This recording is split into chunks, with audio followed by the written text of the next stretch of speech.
ایک دوسرے کو عزت دو، برداشت کرو۔ میرے نبی نے فرمایا بہترین مسلمان وہ ہے جو بیوی سے اچھا سلوک کرتا ہو، اور بیوی سے فرمایا میری شریعت میں سجدہ ہوتا تو بیوی سے کہتا خامد کو سجدہ کر۔ بہترین صدقہ اولاد کی تربیت ہے۔ پورا گھر میرے نبی نے نقشہ، ہر ایک کی قیمت بتائی۔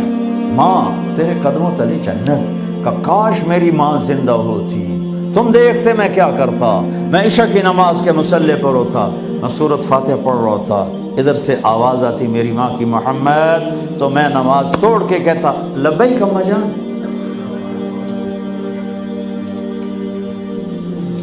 باپ کا تیرے جنت کا دروازہ ہے، باپ تیری جنت کا دروازہ ہے، کھولنا توڑنا نہیں، کھولنا توڑنا نہیں، توڑ دیا تو جنت میں نہ جا سکو گے۔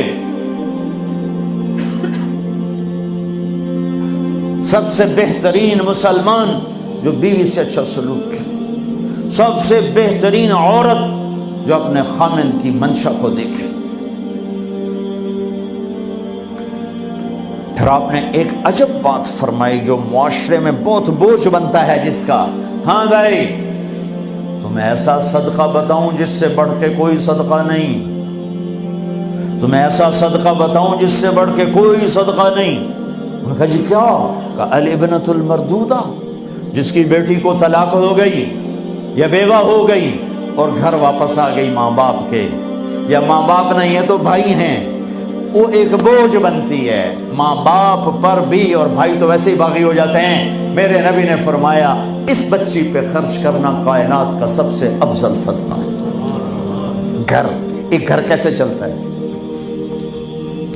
ہمارے ہاں پنجاب سندھ بلوچستان سرحد میں بہنوں کو وراثت میں کوئی حصہ نہیں ملتا، سب بھائی کھا جاتے ہیں۔ میرے نبی نے فرمایا جس کو اللہ نے 2 بہنیں دیں اس نے ان کا حق ادا کیا، شادی کی حق ادا کیا۔ ماں باپ کی وراثت میں سے ہوتا ہے، اگر میں نے کوئی خود کمایا ہے اس میں بہنوں کا حق نہیں، ماں باپ سے اگر 1 روپیہ بھی آیا ہے تقسیم کیا جائے گا۔ جس نے بہنوں کا حق ادا کیا، شادی کی حق ادا کیا، اس پہ جنت واجب ہو گئی۔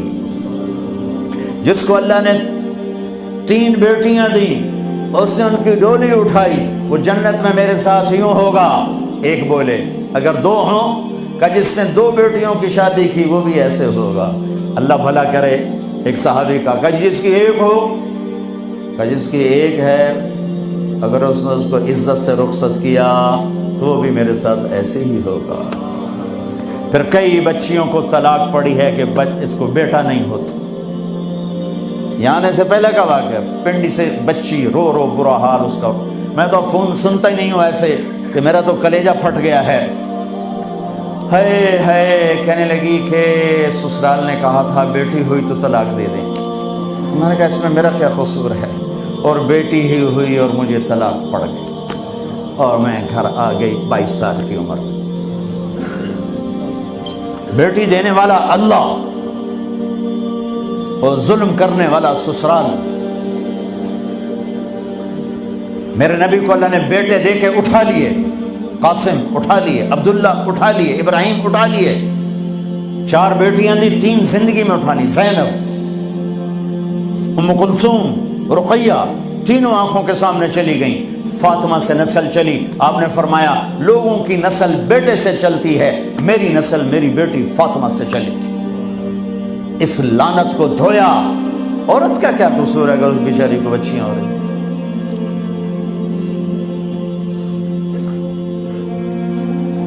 جس نے اپنی بہنوں کو حق ادا کیا، جس نے بیٹیوں کو ڈولے میں بٹھایا، ان کا حق ادا کیا، کہ جنت میں یوں ہو جائے گا۔ بہنوں کو دینا اتنا ضروری ہے، حرام ہو جاتی ہے روٹی۔ میں نے مولانا جمشید صاحب میرے استاد ہیں، میں نے ان سے تفسیر پڑھی۔